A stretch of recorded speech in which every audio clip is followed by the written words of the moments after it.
rantau panjang. Terima kasih Tan Sri Ketua dan terima kasih Yang Berhormat Menteri.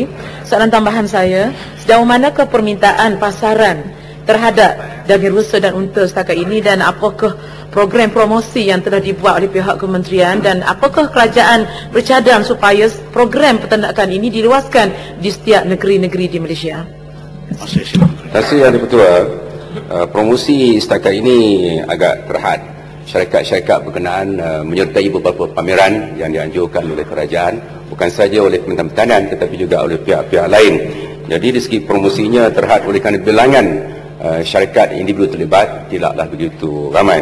Tapi pasarannya, untuk menjawab soalan pertama Yang Berhormat Panjang, potensinya cukup besar. Seperti yang semaklumkan tadi, kedua-dua daging ini, daging rusa dan juga burung unta, mempunyai kandungan protein yang tinggi, antara tertinggi jika dibandingkan dengan ternakan binatang-binatang lain, dan kolesterolnya, kandungan kolesterolnya antara paling rendah. Maka masyarakat yang hari ini lebih dengan izin health conscious memanglah berminat untuk makan daging-daging ini.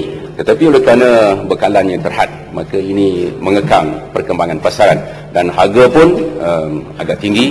Kalau harga rusa 40 hingga 50 ringgit 1 kilo, begitu juga harga daging berunta pun tinggi juga. Selain itu, seperti disebut dalam jawapan pada soalan asal, kedua-dua jenis ternakan ini mempunyai beberapa potensi untuk dibangunkan industri hilaran, ya, termasuklah buat beg dan velvet dan lain-lain.